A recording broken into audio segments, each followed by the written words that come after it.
राधे राधे। हरे कृष्णा। कैसे हो आप सभी लोग? आशा करती हूँ आप सभी परम मंगल में हो गए, स्वस्थ हो गए, अच्छे हो गए। सब प्रथम आप सभी को परमा एकादशी के व्रत की अनंत और अनंत शुभकामनाएं। आशा करती हूँ परमा एकादशी का जो व्रत है ना आपका बहुत अच्छे से गया होगा। इसको पुत्रदा एकादशी भी बोलते हैं, इसको पवित्रदा एकादशी भी बोलते हैं, इसको परमा एकादशी भी बोलते हैं। मतलब अनेकों नामों से ये पुत्रदा एकादशी जो है जो संबोधित की जाती है। और अब बारी है एकादशी के व्रत का विश्राम करने की। ठीक है ना। देखिए, एकादशी का व्रत कभी समाप्त नहीं होता, वो विश्राम हो जाता है, फिर अगली बार आता है, फिर दोबारा से प्रारंभ हो जाता है। तो एकादशी का व्रत जब हम विश्राम करते हैं तो हमको व्रत का पारण करना होता है, अर्थात बिना पारण करे एकादशी के व्रत का संपूर्ण फल आपको प्राप्त नहीं होता। आपने पूरे दिन निर्जला व्रत रखा है या फलाहार से व्रत रखा है, लेकिन आपने सही समय पर सही तरीके से व्रत का पारण नहीं किया तो आपको व्रत का संपूर्ण फल प्राप्त नहीं होगा। तो चलिए इस वीडियो में मैं आपको बताती हूँ कि पुत्रदा एकादशी के पारण की विधि क्या है, पुत्रदा एकादशी का व्रत का पारण कैसे करना है, किस समय पे करना है, किस चीज से करना है, और एक आवश्यक चीज जो आपको इस एकादशी के व्रत के पारण के बाद दान अवश्य और अवश्य करनी है। सबसे पहले आपको पता है कि 16 तारीख को एकादशी का व्रत बड़ी धूमधाम से पूरे भारतवर्ष में रखा गया है। चाहे मैं खाटू श्याम की बात करूं, चाहे श्रीधाम वृंदावन की बात करूं, चाहे मैं चैतन्य गौड़ संप्रदाय की बात करूं, चाहे मैं इस्कॉन टेम्पल की बात करूं, तो हर जगह जो व्रत का पारण होगा वो 17 तारीख को ही होगा। लेकिन 17 तारीख को जो व्रत का पारण हो रहा है ना, जो व्रत के पारण का समय मिल रहा है वो बहुत थोड़ा सा समय मिल रहा है। शास्त्र कहते हैं कि द्वादशी तिथि पर आपको एनी हाउ व्रत का पारण कर लेना चाहिए। द्वादशी तिथि क्षीण होने से पहले, अर्थात द्वादशी तिथि खत्म होने से पहले आपको व्रत का पारण करना चाहिए। ऐसा ना हो द्वादशी तिथि खत्म हो जाए और आप व्रत का पारण ना कर पाओ। राजा अम्बरीश की कथा आप लोगों को पता ही है। राजा अम्बरीश की कथा आप लोगों को पता ही होगा। परम भगवत प्रेमी थे, राजा होते हुए भी भगवान के सारे कार्य वो स्वयं करते थे। चाहे भगवान को स्नान कराने का हो, भगवान के लिए आटा पीसने का हो, ऐसे राजा अम्बरीश थे। और जब एकादशी का व्रत भी रखते थे, एक बार की बात है कि द्वादशी तिथि पर दुर्वासा ऋषि का आना हुआ और दुर्वासा ऋषि जब आ रहे थे तब राजा अम्बरीश ने कहा कि अहो भाग्य हमारे, आज तो हमारे घर पे द्वादशी है, एकादशी के व्रत का मैं पारण करने जा रहा हूँ। अच्छा हुआ महाराज श्रीवर ऋषि मुनि आप आ गए, आप आइए विराजमान हुई, आप भोजन प्रसादी पाइए, उसके बाद ही मैं अपने व्रत का पारण करूंगा। दुर्वासा ऋषि ने कहा कि मैं अभी स्नान ध्यान करके आऊंगा, उसके बाद ही मैं आपके द्वारा दिया गया भोजन ग्रहण करूंगा। दुर्वासा ऋषि स्नान वगैरह करने के लिए चले गए, उनको ज्यादा समय लग गया। इतने में राजा अम्बरीश ने कहा कि द्वादशी तिथि क्षीण होने वाली है और मुझे व्रत का पारण एनी हाउ करना है। अगर द्वादशी तिथि क्षीण हो गई तो मुझे व्रत के पारण का संपूर्ण फल नहीं मिलेगा। इसलिए याद रखो कि द्वादशी तिथि खत्म होने से पहले एनी हाउ आपको व्रत का पारण करना ही करना है। द्वादशी तिथि जैसे कि व्रत के पारण का जो सही समय है, सबसे पहले मैं वो बता देती हूँ। इस समय पे जो व्रत के पारण का सही समय है वो है सुबह सुबह 5:51 से लेके 8:05 तक। 5:51 से लेकर 8:05 तक के बीच में आपको एनी हाउ व्रत का पारण करना ही करना है।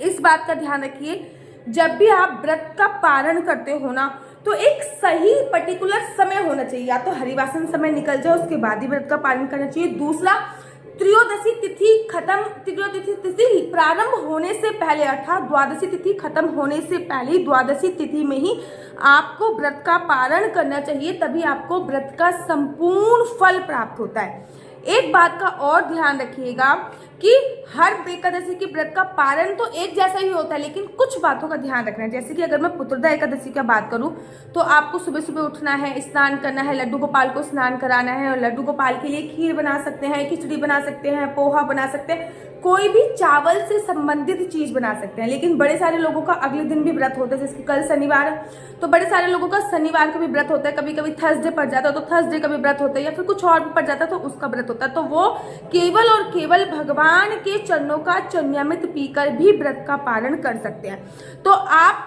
कुछ भी चावल से संबंधित चीज बनाइए, खिचड़ी बना सकते हैं, दामोदर के मंदिर में खिचड़ी बनती है, खीर बना सकते हैं, कुछ भी बना सकते हैं। वो भगवान विष्णु के समक्ष या लड्डू गोपाल के समक्ष, अगर लड्डू गोपाल नहीं है, भगवान विष्णु नहीं है, तो अपने मंदिर में आप स्थापित कर दीजिए। जब आपने वो अपने मंदिर में स्थापित कर दिया तो इस बात का आपको विशेष तौर पे ध्यान देना है कि फिर आप किसी ब्राह्मण को, किसी गरीब को, आपके घर पे जो नॉन है वो काम करता है, उसको आप भोजन इत्यादि कराइए। उसको भोजन कराने के बाद आप भगवान का चरणामृत लीजिए सबसे पहले। जिस जल से आपने लड्डू गोपाल को स्नान कराया है, अगर लड्डू गोपाल घर पे ना हो तो बेसिकली आपको करना क्या है, एक लोटे में पानी भर के भगवान जी के पास रख देना है। अगर लड्डू गोपाल ना हो, अगर लड्डू गोपाल है तो लड्डू गोपाल को जिस जल से स्नान कराया है वो जल लेना है। अगर लड्डू गोपाल नहीं है तो उसके अब्सेंस में आपने एक लोटे में पानी भर के रख देना है। उस पानी से व्रत का पालन करना है। सबसे पहले जल लेना है, तुलसी का पत्ता लेना है और जल पीकर आपको व्रत का पारण करना है। एक बार आपको तुलसी दल के साथ व्रत का पारण करना है। तुलसी दल चबाना नहीं है, उसको सटका जाता है। ऐसा करते हुए आपको 7 बार जल पीना है, लेकिन इस बात का ध्यान रखना है प्रथम बार और अंतिम बार तुलसी का पत्ता अवश्य आना चाहिए। बाकी तुलसी के पत्ते की कोई आवश्यकता नहीं होती। प्रथम बार और अंतिम बार जरूर आना चाहिए। अगर लड्डू गोपाल नहीं है तो उस लोटे का जल पी के व्रत का पारण करेंगे। अगर लड्डू गोपाल घर पे है तो लड्डू गोपाल को जिस जल से स्नान कराया है उस जल को पी के व्रत का पारण करेंगे।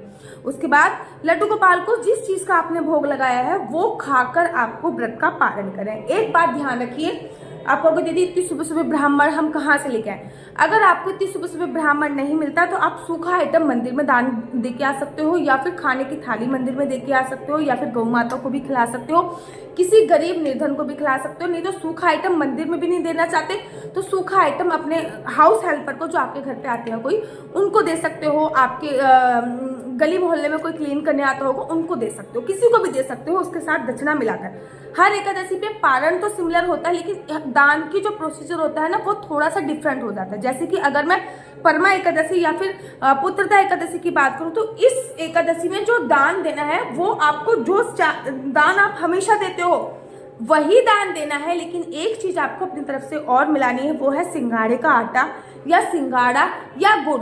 क्योंकि भगवान का परमा एकादशी पे प्रसिद्ध भोग है, जो भगवान का प्रिय भोग है वो है सिंगाड़े का भोग और गुड़ का भोग। इस दिन भगवान को गुड़ का और सिंगाड़े का भोग लगाया जाता है। तो इन दोनों चीजों को तो जरूर दान करो, ठीक है ना। बाकी आप दाल लो, चावल लो, रोटी लो, सब्जी लो। किसी ने मुझसे अभी फोन करके पूछा था, एक मैया ने, क्या हम खिचड़ी बना सकते हैं। डेफिनेटली खिचड़ी बना सकते हैं। श्रीधाम वृंदावन में बहुत सारे मंदिरों में व्रत का पारण खिचड़ी खा के ही किया जा सकता है। आप कहोगे दीदी 5 बजे से लेकर 8 बजे तक का समय, इतनी जल्दी अगर हम खाना ना बना पाए तो नहीं बना सकते, तो एक चावल के दाने से भी व्रत का पारण कर सकते हो। तो ऐसे आपको व्रत का पारण करना है। और अगर आप अपनी कुंडली मुझसे दिखवाना चाहते हो तो नीचे मेरा व्हाट्सएप नंबर दिया हुआ है 4 बार 9 20 25 65। मैं दोबारा से रिपीट कर देती हूँ, 4 बार 9 20 25 65। इस नंबर पे आप मुझे व्हाट्सएप कीजिए। आपका फ्यूचर क्या होने वाला है, आपके बच्चे का फ्यूचर क्या होने वाला है, आपका बच्चा कौन सी साइड ले, आपको जॉब सूट करेगा या बिजनेस सूट करेगा। बिजनेस करना है तो किस चीज का बिजनेस करना है, जॉब करनी है तो किस चीज में जॉब करनी है, आपका लकी नंबर, लकी कलर, ये सारी जानकारी मैं आपको कुंडली के माध्यम से प्राप्त कराती हूँ। आपका लकी कलर सब कुछ। और अगर आपको मेरी वीडियो अच्छी लगती है तो आप अपना यूट्यूब चैनल हरि बोल को लाइक से सब्सक्राइब करना बिल्कुल भी मत भूलिए। तब तक के लिए मुझे दीजिए इजाजत। हरे कृष्णा हरि बोल।